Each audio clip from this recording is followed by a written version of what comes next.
gosh, we're businesswomen. Doesn't it feel great to be a businesswoman? I'm a businesswoman and a businesswoman. I don't have that much energy right now because I'm trying to hype myself up. This is why I told you to get some juice.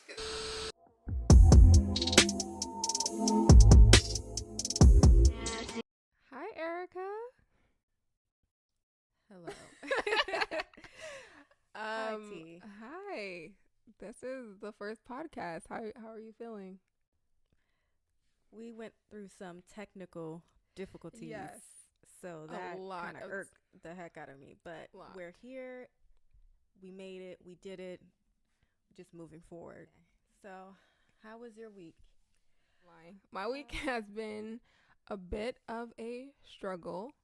I just went through a lot of unnecessary headaches by individuals on this planet that caused it.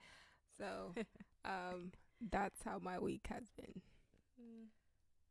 I mean, that's what humans, they tend to do. Yes. That's why I try to limit my exposure to them sometimes because people just do too much.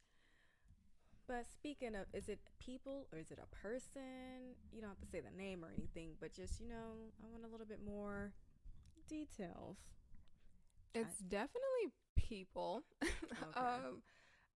But it's a specific person that I am thinking of right now. I'm not going to say names.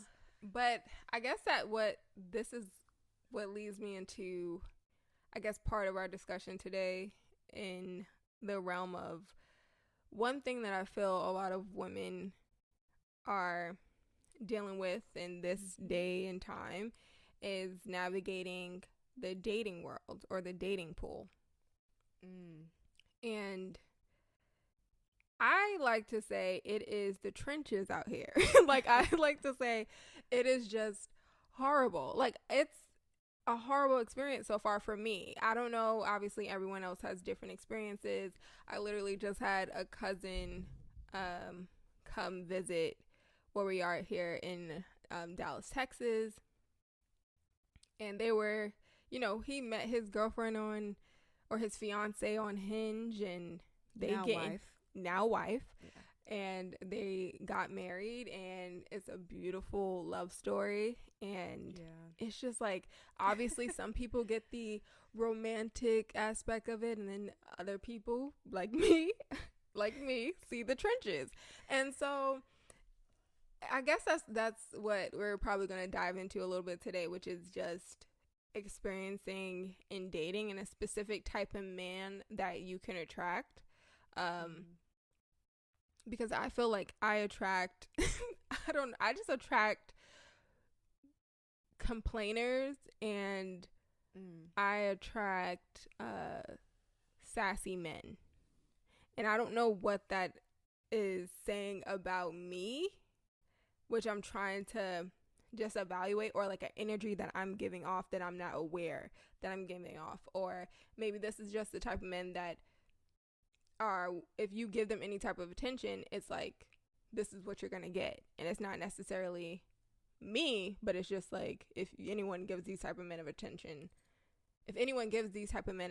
is this what you're gonna get? I'm also in the dating world right now as well, so I know it can be exhausting and just tumultuous a bit, but I know one thing is just with dating, and I think for men and women, when people do certain things, say certain things, just look out for those warning signs. It might start as a yellow and then it may turn to a red, but look out for that, and don't like someone's potential or what they could be or what your relationship could be. Just look at who they are right now, right in this moment. And I would also say, because I can meet people, and then some, they're just doozies, and then some we're just not compatible, or I'm not really fully attracted to them. But the main thing that I've learned is just that you have to like just be honest with yourself and just see people for their actions. Don't listen to words. Human beings, were contradictions. So we can say one thing and then do another. I look at actions. So if your actions are saying that you're really not considerate, but you're very selfish, you're stingy, you're moody, I will believe your actions before I will listen to your words, and then I'll just move accordingly. Yes, and I had to say that those exact words to someone who was trying to say that, making all these promises and trying to input that, oh, I'm gonna do this, so this is what we're gonna do. And I'm like, no, I look at actions. I don't understand people that just, like, words are just words. Anybody can say anything. You could say I'm not a liar, and then next breath be a liar. So it's like your actions are what determine me to continue seeing you. It's like, if these actions don't align with your words, I'm taking that as face value. Like, I'm not gonna sit here and be like, oh, okay, he just promised me the world, and he promised me diamonds, and promised me love, and da-da-da, and then the next breath he's saying he don't care about you or your feelings or your dreams, your hopes, anything. Yeah, so that's how my week has kind of been going. But I've been staying positive with, for context, I was kind of dating someone for, I want to say like 3 weeks. It probably was 2 weeks, but it felt very long because of just the unnecessary actions that they did, and just a whirlpool of emotions that didn't need to be there. But leads me into the topic of sassy men. What do you think about, so what would you say if a guy told you that he got his eyebrows microbladed?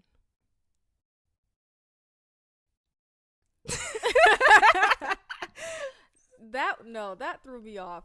What? Why did that throw you off?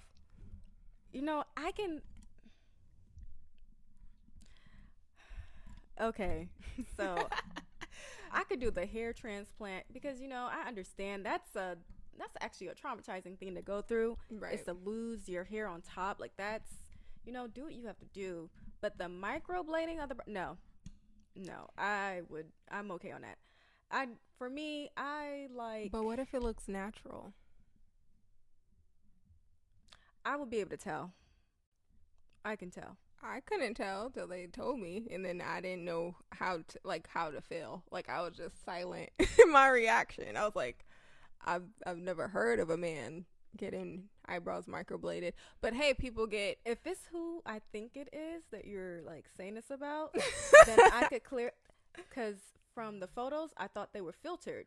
So if I would have saw that person in person, I would have definitely been able to tell. I didn't, because I don't look at that in men though, because it's especially because the other guys that I had dated were sassy in emotions, but in the physical sense they were manly, like traditional masculine. Yeah, like traditional masculinity. So I guess I was just a little bit like thrown off with like just certain things that I was seeing, because I've never experienced that part of it. And I'm used to, so I guess I am used to men who keep themselves up, that it isn't necessarily, they're not homosexual, but they're just like, they're pretty men. They like to keep themselves sharp and fresh, and they get their nails done and make sure their hair is cut and faded all the time. Like, I know men like that. Yeah. But good hygiene. The cosmetic aspect of that, I just never knew that was a thing. So that was new to me now. I was like, oh. I never knew that was a thing. Unless, I've seen it with men who also have alopecia. So they may want to add something to the face, and no, definitely do what makes you feel comfortable. But that person, wow. I really thought that was a filter, so I just didn't think, wow. Like, when you all hear more about the experience that she had.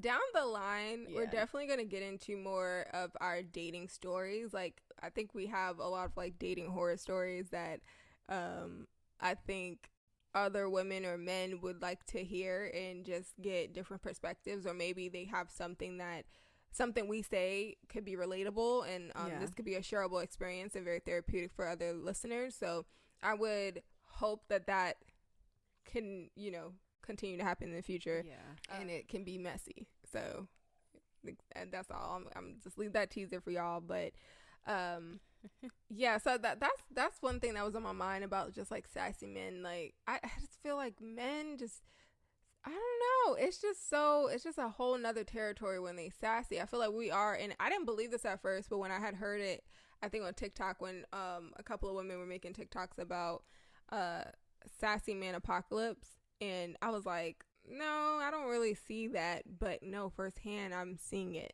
Like, I'm really seeing it. Men complaining about, like, if you get complimented, they are upset that they weren't complimented next to you. Like, what about me? Like, what's happening with, why are they, I know they're saying you're beautiful, but why aren't they saying I'm beautiful or I'm handsome? And I'm like, they just want to tell me that. Like, I've never experienced that with a guy until recently, well, a couple of months back. But that, and then I don't know, it's just a different world that I'm diving into. And this is specifically going out to dating apps. Now, I don't really know how it is dating like on the forefront, because again, men don't come up to approach women like they, I guess, used to anymore. I feel that it's, especially out in Texas, like some context, we're originally from New York, Brooklyn to be specific, and obviously we know that New York men can be aggressive. New York culture sometimes isn't naturally aggressive, or more upfront. I'll say they can be a little aggressive, but they can be aggressive upfront, very direct, very blunt. We do not sugarcoat stuff, and so, we're used to guys, which is a little bit toxic. It's a very toxic thing, especially when we were younger. How if you're walking with headphones, a guy would just come up to you, pull your headphone out, and talk to you. Or I never liked that. Mm-mm. Some of the culture is predatory. But other time, if you're at a bar or something, a guy would just come up to you and try to get your number, try to talk to you. I feel that out here in the Dallas area, a lot of the guys are shy, or they just stare at you because they're intimidated and they won't come up to talk to you. And that's a whole nother thing that I feel like we had to navigate, because we weren't used to that at all. Like, I don't know, what would you say about that? Yeah, because when I dated in New York, I also used the dating apps, and so the men, they were okay there, but I actually liked my my dates in New York a little bit better, because also I like because I dated a lot of Eastern European men, and so they were also very direct. So I didn't have and then also black men, they were just more direct and just said what they wanted, and we can just go from there. So I really like that, and I was treated like a princess. I'm still treated like a princess. I don't date anyone that's, if I sense any type of shady, like, selfishness, I'm good. I just cut ties real quick. There's barely even one date, or just no date after the first date. But yeah, the men here, they will definitely stare very hard too. It Sometimes will be a not staring blink. contest. Yes, and I'm just like, I see you looking at me. And then my next thought of that, of them just staring, is if they're married, if they have a girlfriend, so then of course you're not going to approach, or you may still approach people or weird like that. But I just think they're intimidated very easily, or they're used to women coming up to them, which I don't know if that's also a thing out here with the culture of Texas. I haven't seen women do that out here, like approach. I haven't really seen that. They like to stay in their cliques. Yeah. but it's very cliquey unless they're really, really, drunk. Yes. And that's advice for anyone who's moving to Texas. If you're from like a big city, it is very cliquey. Like, I feel people probably out here have grown up with the people that they know or that surround them. Yes. They've been with them from high school through college. It's a lot of small towns out here, small-minded individuals. So a lot of people don't like to branch out. And but I guess we can get into tips like later down the line of networking and what works for us. I guess we isolate ourselves a lot though. Like we're very introverted and we're ambiverted. I feel like we can adapt in settings. Yeah. But for the most part, we like to keep to ourselves because people can be messy and they try to disrupt your peace, and you just want to be, and tune with yourself. But going back to what you were saying about dating in New York, I definitely feel the same way. I didn't really date in New York, I guess, because I kind of still talk to the same people that I knew from like my college experience and then high school. Like, I still kind of kept in tune with like the same guys that I liked. But I really started embarking on a dating experience out here, mainly because of working remote, trying to not be in the house all the time, because I was like, oh, if I'm gonna be in the future married or dating anyone, God's gonna have to drop him off at the front door, and I don't see that necessarily happening. So you start branching out on social media, or when you go outside, you try to mingle at parties and stuff, and it is really night and day. Like, the guys are night and day for sure, which I always say wherever I live. I don't think my man is there. I really think he's in Italy. I don't know why I keep saying this. I feel like he is really, it's an Italian man. I don't know why, but I feel like I'll go to Rome or something, and then he'll pop up right there, and I'll be like, hi, like, what's up? Like, hey. And I'm not also when I'm talking about sassy men or any type of man that I refer to, I'm not generalizing like a group of men or like a race of men. Like, this goes for white, black, Hispanic, anyone who I talk to. For the most part, I've been talking to Caucasian and black men. So this is that lump sum of individuals that I'm referring to. Yeah. No, I definitely understand, because in New York there's so many different cultures, and so I can't help. I like the Mediterranean, Eastern European, and then of course, and black men. You just get a variety of different types of men, but they all have that thing in common of just like really strong. Like I really like me a man's man. Like that. Just I like the opposite of me. I like a lumberjack, which is so hard to find nowadays. I feel like we haven't been looking in the right places. I mean, we haven't. I want to find a real cowboy, and that's probably because I was watching Yellowstone too much, and I really need to get off of that show. I don't know. I feel like I'm a contradiction, because if one of them tried to, like, bring me to a barn or something to like rustle up hay and stuff, I'm gonna be so upset, because that could be a cute date for somebody. Or like if they're tending to the animals and I'm over there like, please, I don't want to break a nail, because I'm a girly girl in that sense.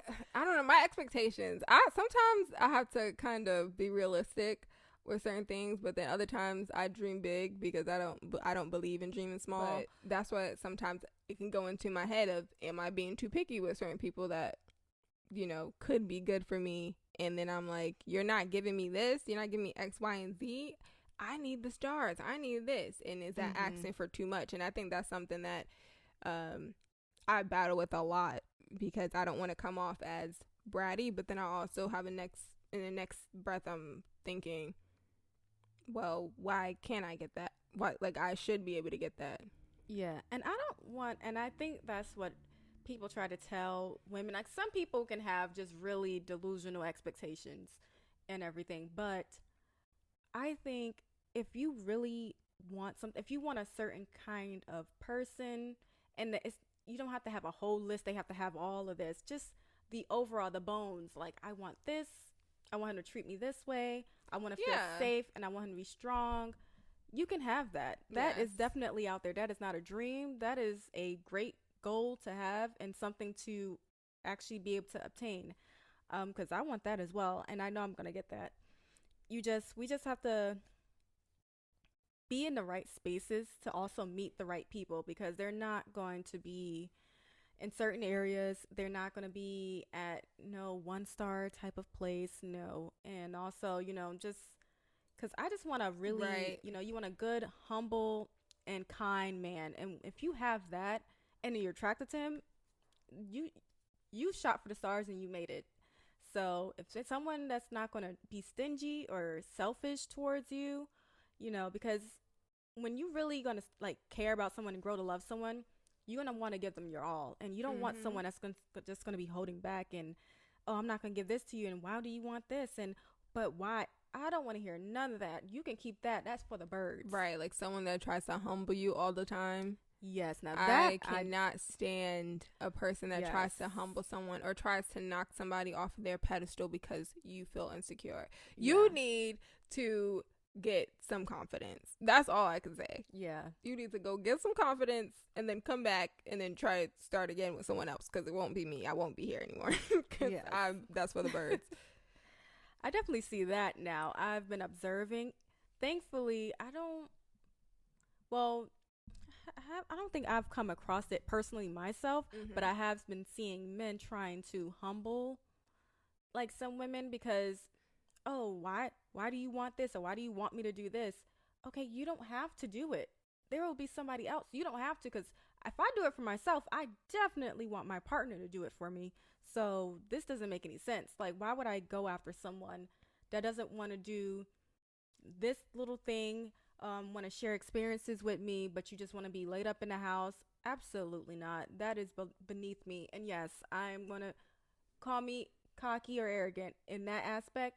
Yes, I'm not doing that. That's beneath me. No, because how I look at how a person is courting you is how the rest of your life is going to be. Yes. And ladies, I think you really need to take into consideration how the first dates are going, and if he's keeping if he's keeping up with it. Because if he's not keeping up with it, girl, you're gonna have a lazy life with that man, and then you're gonna continue to try and persuade him to do stuff, and he's not gonna do it because he's gonna feel like those 3 little things that he did, or those 3 little date nights, was the end all be all of what you're gonna be doing.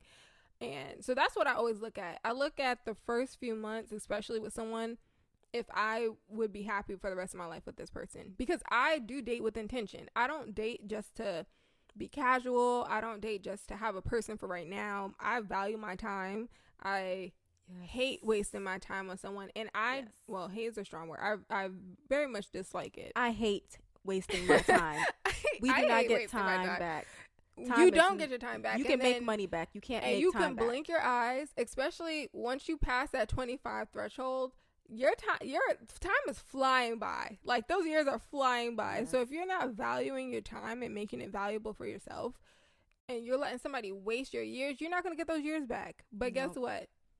Okay, a week, a month, all right, goodbye. I'll have another one the next month. Yes. But I'm not going to waste like 5 years, 10 years, 20 years on someone and then have a wake-up call. Like, I like to just I always pray for discernment. I always pray that, God is like making sure my gut check is correct, because every time I have a gnawing feeling, like I feel like my discernment is so strong. I really think that's like a superpower of mine, where I just know, like, my intuitions are always sharp. Like, if someone does something, and it makes me twitch a little bit, or make my eye twitch, just start honing in on it. Really I do tend to overthink, but then I'm over here talking to Erica like, do you think this was weird that he did this? And then we start dissecting it, and it does turn out to be weird, because I knew from the get-go that something was off about it. So that's why I say, ladies, make sure that you value your time and you are courted and dated the way you want to be courted and dated. Because these men out here try to be lazy and then try to act like a $50 meal is you being a gold digger or something, like they got gold.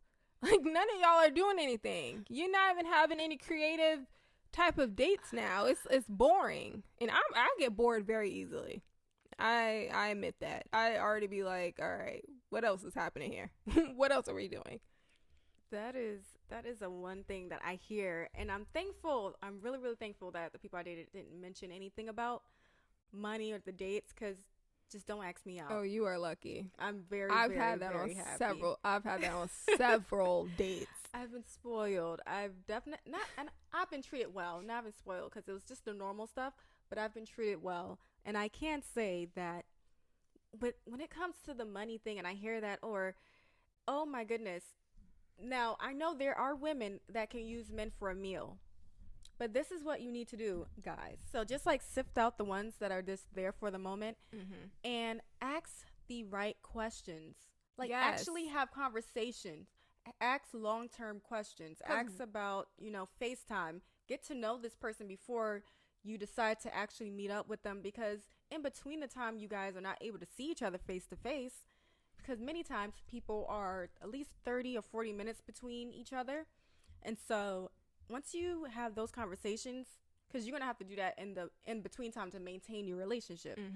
So do that. Ask certain questions. But then that goes into, what is your real intention on dating? Yeah. As the guy, what are you really trying to get out? Because what are you trying to get out of it? Because I feel that a lot of the guys think they slick.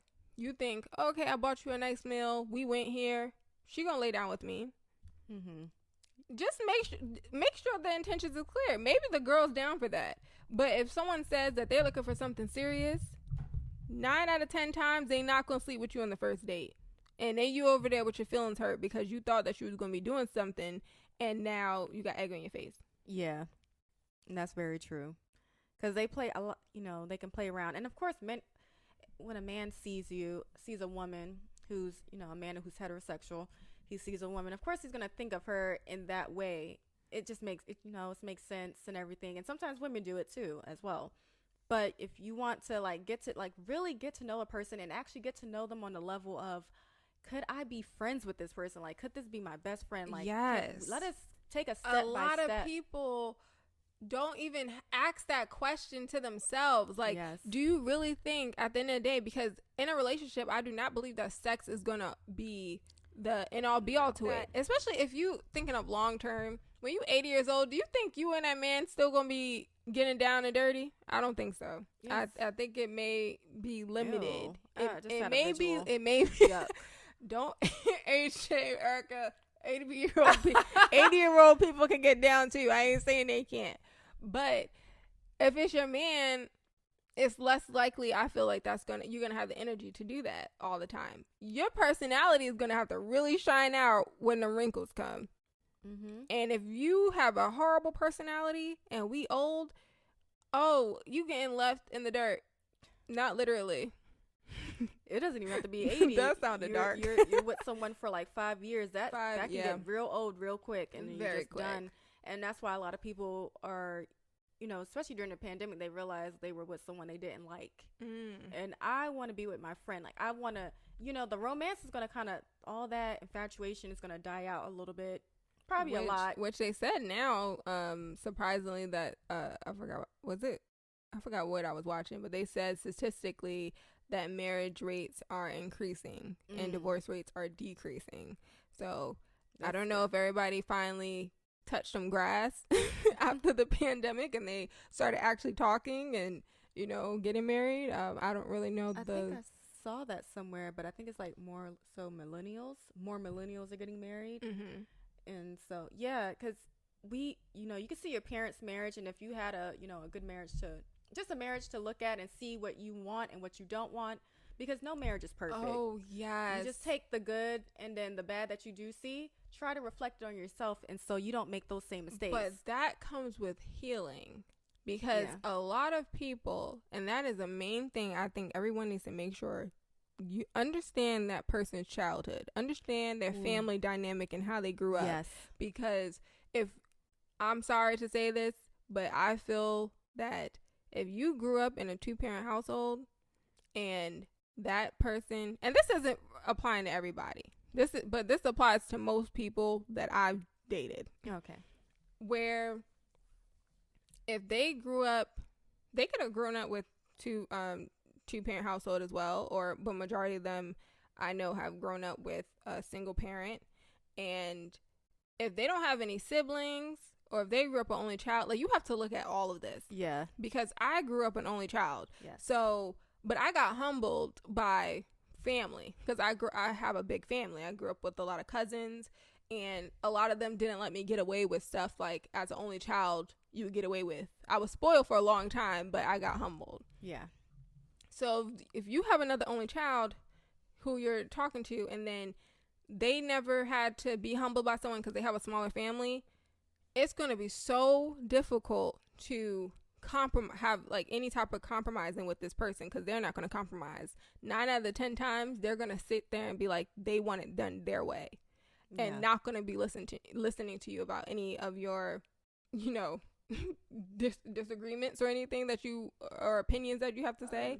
Or if they're the youngest, that's something you got to look out for, because that's still in the same realm as only child, where they get spoiled, or they were less likely to be held accountable for things that they've done because they get away with a lot. So that's what I'm starting to realize. And I didn't think that was a real pattern at first, but yes, it is a big thing. And again, if they didn't grow up in a two-parent household, you have to look at that as well, because say if they grew up with a single mother, a lot of those type of guys, they have some like underlying hatred towards women. And this doesn't go out for every single man, again, because people be in their feelings. This doesn't go out for every single man who has a single mother, because some of y'all actually do appreciate women because you saw your mother, you respect women in a different way. And then there's the other side where they don't respect women because they didn't like their mother. Yeah. And so that's a big thing. You have to know that man's relationship with his parents and his family. And if he has a big family, does he like being around people? Is he sociable? You know, this is stuff that you have to really dissect and really figure out. But again, you figure this out through conversation. Yes. And I realized if a lot of people had more conversations, it would cut down a lot less time being wasted on dating. And again, dating is very exhausting. Like, I get it. It is a real race. It is not easy. But again, I also think that if anything comes easy, it's not really going to be valuable. I feel like hard work is what makes you appreciate stuff more. Yeah. So, you know, that person's going to come, or maybe they won't come. And you just have to, but I think the main thing at the end of the day is just being happy with your own presence and being able to have that self-love and loving your own company. Because if you don't like your own company, if you can't stay in a room with yourself, you're going to have a hard life. Just with that, with the family dynamics, because I know with myself, I did date like the babies of the family. I did, and this person I'm thinking of in particular had maybe 2 or 3 older sisters, but his sisters loved him, and he cherished his sisters as well, and just the women in his family. So when it came to me, I was treated like a queen and spoiled like a princess, and I really enjoyed that. And his dad really instilled that in him, which I really appreciate, because some of them, they can have 2 parents, but maybe the dad wasn't active in the household, wasn't really involved in the parenting, right. And then the mom was, but she babied him, and it's like, oh my gosh, I'm not gonna do that. You can keep that all to yourself. But I do, if it's that type of dynamic and he's the baby, I could deal with that. But and then also with the older sibling, you also gotta, because I'm an older sibling, we like to lead and kind of be in control. I was just about to say that, because I was like, do you think that, I don't know the history with like everyone you dated if they were the youngest, but do you feel like you have, like, maybe you didn't think of that now, but since you're the oldest, does dating younger, if they're the younger sibling, does that help you? I don't know, because it helps with less friction, because they will kind of take your lead. I actually I really didn't lead. Even if they were this younger sibling, they led. which I really like. But I think it was also a cultural thing. That's what it depends on the culture because, like I said, like the Mediterranean, the Eastern Erica European, dates a lot of European men, Caucasian descent. Oh my goodness, she is don't the put that one. label on me. Okay, yeah, they were like from Montenegro, Ukraine, yes, Italy, I Greece. do want a preference that we don't have. I mean, I have a specific type that I do like, but we don't discriminate. So our dating is a variety of different type of men because culturally we don't have like a stamp on something that I don't think that we're like, no, I'm not going to talk to him because he's this. We date whatever we like. So I'm attracted to Caucasian, exactly. It's really an attraction. It's really, you know, if we like your personality, if we like your, you know, your physique, if we like your face, we'll entertain it. Yeah. But I mean, I've mostly dated were Eastern European and Mediterranean. I think I've only seen you out with like one black guy. Yeah. One or two black guys. And it's not, which is interesting. a lot of you know, people don't really see that. Yeah. They think sometimes like black women are solely after black men, and that's not always the case. We have, you know, there's if you seek in other options, you can find other options. Yes. And I don't limit. That's the thing. Why limit yourself? No. And I'm going to say this to also black women. Black men aren't limiting themselves, so why are you limiting yourself? It depends on who I can have a conversation the longest with. You need to say that again. Oh, stop limiting. Do not limit yourself. Stop limiting yourself because I need us to get this together. It's a buffet out here. Like, please indulge. Please. Indulge. You only have one life. I will say, majority of my life, I've dated black men. Specifically West Indian black men because in New York there is a large population of West Indian black men. I think our family was probably like the last black Americans in New York. I don't even know because I grew up on Flatbush and there was no black Americans. There were no black Americans in my high school. Oh, I had some of my closest friends in high school were black American, one Southern black, which I thought was so rare because I think in middle school I knew black Americans because my best friend at the time was black American. The guy that I liked was majority of the guys that were in my middle school were black American, but in high school all my friends were West Indian, so I didn't even know we existed in New York. I knew we existed in the South because our family is from North Carolina. Yeah. Also we're cousins. Yeah. So, growing up, it was like limited amount of like black American men that I experienced dating. So I mainly dated like West Indian descent. And, then in my 20s, I started dating Caucasian, and when I got out here in Dallas, like that's when I really started branching out. I never really branched out before. Oh, and it was also Hispanic, specifically Puerto Riqueño y Dominicano. Yeah, out here I started dating more black American men, and it was a very different experience.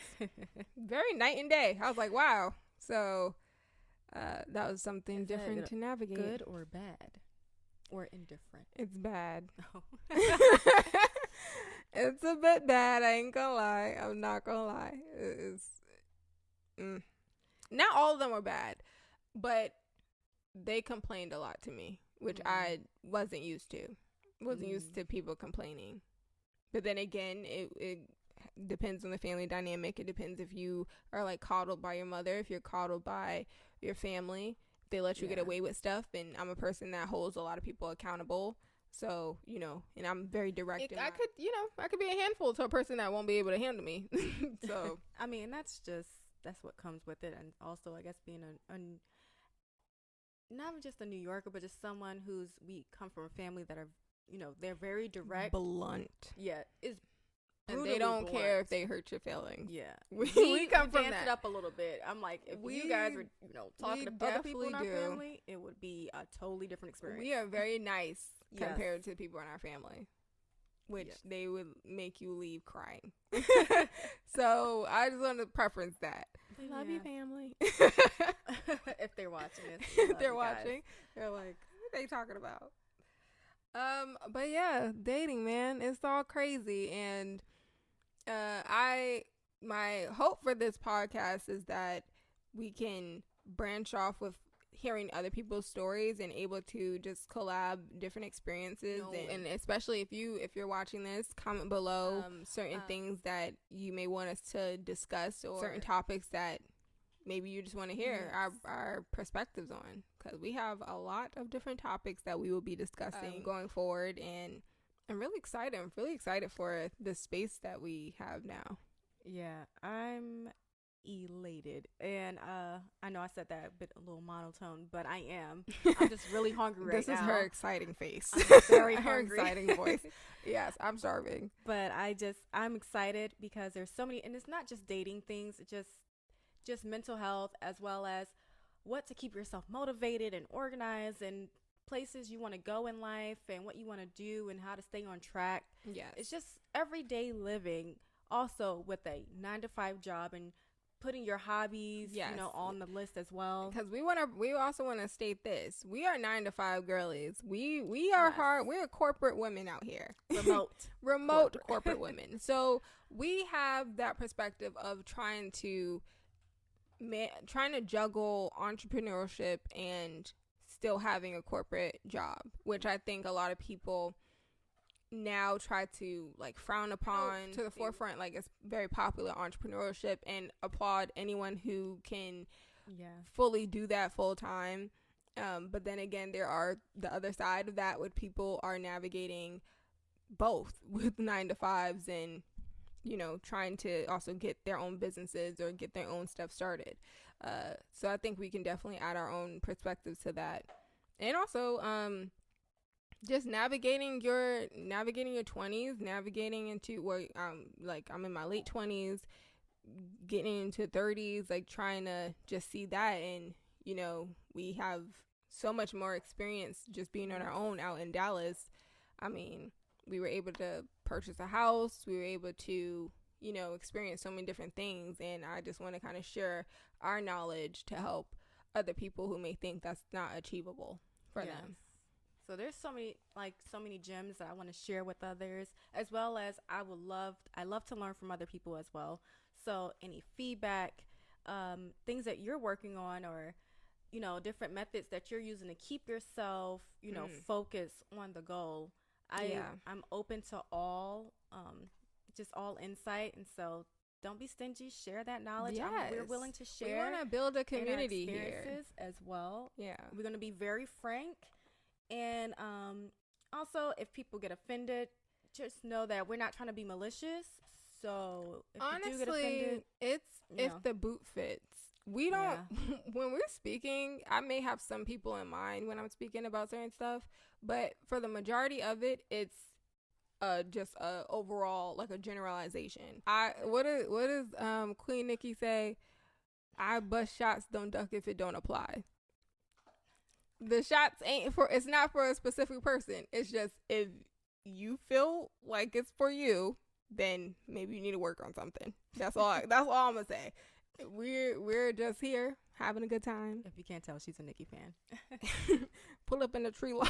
Oh my goodness. We're gonna be here to stay, and I hope you guys join us and join this community that we're building, and this sweet little family that's gonna be just generating from this. It's gonna be awesome. It's gonna be exciting, and I hope you guys are looking forward to it. Yes, and we will be hopefully being able to put out a Patreon, because we want to have some exclusive content for our subscribers when they start building up. Also, make sure to give this video a thumbs up and hit the subscribe button if you're watching this on YouTube. Greatly appreciate that, and all the love. And make sure to also just follow us on our social medias. They'll be linked down below. And I'm Tiara, and I'm Erica, and this is Urban Elegance. Yes. Thank you for joining us. Thank you. Have a great day. Yes. Bye.